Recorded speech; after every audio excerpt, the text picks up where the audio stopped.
Olá, gurizada. Eu estava aqui tentando gravar um vídeo no computador, não deu certo. Mas enfim, vamos lá. Codepas, o assunto é Codepas, Companhia de Desenvolvimento de Passo Fundo. Está determinado que a Codepas será extinta, fechada. E mais de 100 e quase 200 funcionários aí serão despejados na rua. Nós vamos comentar aqui, eu queria que você soubesse um pouquinho da história da Codepas. Eu fiz concurso público e fui admitido na Codepas em 1988, como motorista de ônibus coletivo urbano. Pois bem, logo em seguida, nessa época a Codepas estava quebrada, né? Quebrada, cheia de dívida, os ônibus tudo sucateados, ônibus velhos. Para vocês terem uma ideia, o ônibus que eu dirigi durante 6 anos, ele não tinha mola embaixo do banco, era um cepo de madeira e era torto o banco, então tu dirigia meio torto assim, né? Além disso, a alavanca, né? A cabeça da alavanca era quebrada, então machucava tudo a mão. Enfim, eu fiquei com uma lesão aqui nas costas. Nós brigamos na rua, por causa que eu vou explicar por quê. Bom, seguinte, Codepas quebrada, um processo de fechamento da Codepas na Câmara de Vereadores e tal, assume o prefeito, um dos melhores que eu acho que passou por Passo Fundo, Dr. Júlio Canfield Teixeira, que foi prefeito então eleito e nomeou para dirigir a Codepas, né, gerenciar a Codepas, o senhor Álvaro Venturini. Pois bem, o seu Álvaro então chamou todos os funcionários, né, motorista, cobrador, pessoal administrativo, que eram poucos, né, e também concursados, e disse o seguinte: olha pessoal, o doutor Júlio, prefeito, nos deu 6 meses aí para mostrar que a Codepas tem chance de ser uma empresa rentável. Caso contrário, o processo de fechamento continua e acabou a Codepas. Pois bem, nessa época, gurizada, não tinha, só tínhamos um fiscal, que era o Patrick, né? E não tinha outro fiscal. A gente não tinha apoio de fiscais, a gente não tinha apoio nenhum. A gente era concorrência desleal nas linhas que a gente fazia, e que a concorrente, que é a maior empresa de transporte público de Passo Fundo, que está há séculos, né, explorando o transporte de Passo Fundo, transporte de passageiros. Era interessante, porque quando eu fiz todas as linhas praticamente, quando fazia uma certa linha, então quando o ônibus da Codepas tinha um horário para passar, no centro, por exemplo, o ônibus da Codepas era acompanhado por 2 ou 3 da concorrente, sempre na frente, atrás, na frente a gente ficava espremido, então a gente tinha que fazer assim, malabarismo para poder fazer passageiro, né? Principalmente nas linhas em que os trajetos não eram exclusivos. Nós tínhamos, e ainda tem, né, linha exclusiva, quer dizer, acho que não tem mais, né? Nós tínhamos linhas exclusivas e essas linhas viviam abarrotadas, né, de gente, os ônibus, e ônibus velho, imagina você. Bom, Álvaro disse para nós, então nós dissemos o seguinte: nós vamos fazer essa empresa levantar. Então a gente deu sangue, literalmente deu sangue, saúde e até a própria vida. Por quê? A exemplo do Amadeu, do Xuxa, do Cavalheiro, várias pessoas, né, morreram doentes, adoeceram trabalhando e morreram. Teve um outro colega também que deu um tiro na cabeça, ficou doente, ficou depressivo e se matou por causa dessa confusão, porque a gente era uma tensão, uma briga, uma coisa fora do comum nessas avenidas aí, as principais de Passo Fundo, com os concorrentes. A gente era ameaçado pelos motoristas da concorrente. Eu briguei com o motorista da concorrente, briguei, saí no soco mesmo. A gente dava a vida pela empresa, porque a gente gostava, a gente amava a empresa que a gente trabalhava, a Codepas, e a gente queria levantar a Codepas. Resumi para vocês que no final de 4 anos da gestão do Júlio Teixeira e Álvaro Venturini, a Codepas foi entregue para a gestão seguinte, com ônibus novos, vários ônibus novos que haviam sido comprados, com as dívidas fornecedores e INSS todas em dia, todas certinha, com dinheiro no caixa, se não me engano, 600, 800 mil reais, tinha em dinheiro vivo no caixa, tinha dinheiro no caixa, a empresa deu lucro, a empresa comprou ônibus novo, a empresa colocou as contas em dia e ainda tinha bastante dinheiro em caixa. O que a gente não entende é que de lá para cá, nas gestões seguintes, a empresa só foi para o buraco.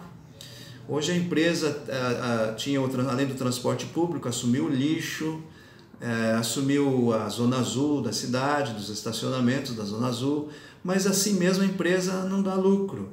E um palhaço aí da administração da Codepas vai na rádio dizer que quem estava segurando a empresa era o pessoal lá da administração. Ora, encheram a empresa de cargos comissionados, né? Chefe para lá, chefe para cá, é CC adoidado, ganhando muito bem, obrigado. Dinheiro assim, né?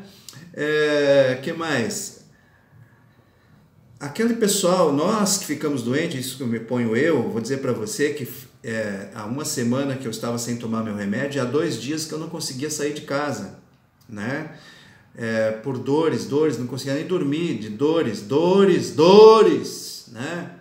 Eu fiquei muito doente, eu acho que sou um dos poucos sobreviventes, tem outros poucos aí, né? Mas foram poucos os sobreviventes daquela velha guarda.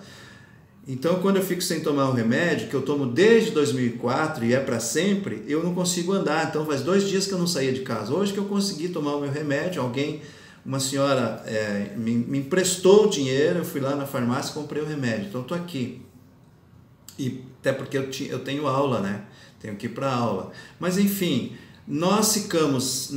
esse pessoal que eu te digo que deu sangue à vida pela empresa, quando cada um de nós ficamos doentes, nós somos abandonados pela empresa, nós somos jogados no lixo, entendeu? Nós ficamos sem assistência médica, não tem o plano de saúde lá, não temos direito, ficamos sem alimentação, né? Tudo bem, até aí tudo bem, mas fazia parte já o tique alimentação da remuneração. A gente precisava, né? Nós ficamos, inclusive, eles tiveram a capacidade de nos tirar o crachá funcional que nos dava o direito de andar no transporte público para lá e para cá, ir na farmácia, ir no médico e tal. Nós não tivemos mais nem esse direito de ter o crachá para andar, para ter o transporte público gratuito, enquanto que muitos apadrinhados aí andam um crachazinho aí para lá e para cá, né, que não faz nem parte da empresa. Enfim, nós demos a vida, a saúde, o sangue, mas não tivemos esse direito. Agora querem fechar a Codepas porque, né? Sim, eu falei, falando que esse pateta aí, esse imbecil foi falar na rádio que quem estava segurando a Codepas era o pessoal do escritório.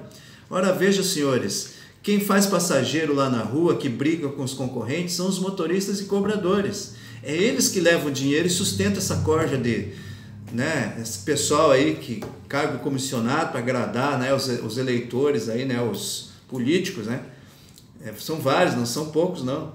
Então, como é que eles só estão ali ganhando muito bem porque o motorista e o cobrador está se ferrando ali na rua para fazer passageiro? Só que, né, não são todos que têm o amor que nós tivemos pela camiseta, né, pela empresa, de dar a vida, a saúde por essa empresa. E agora querem fechar e jogar o resto dos funcionários, né,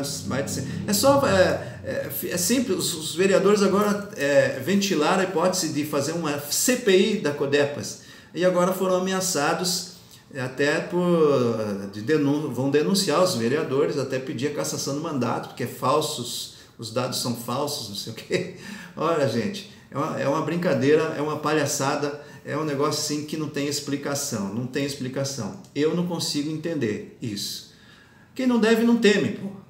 Quer investigar em Codepas? Eu acho até que a Lava Jato tinha que descer em Passo Fundo e investigar a Codepas. Não só a Codepas, várias coisas, né? Várias coisas têm que ser investigadas aqui em Passo Fundo. Mas enfim, lamento muito, essa é uma pequena história. Aliás, para você que acha que nós, motoristas e cobradores, não prestamos, eu sou um dos únicos que tem uma carta de uma passageira, uma carta de elogio, de recomendação, porque nós salvamos a vida da mãe dessa passageira no ônibus, que passou mal, teve um infarto, e eu fui lá, eu e o cobrador fizemos, né, os primeiros socorros, porque a gente tinha capacidade para isso.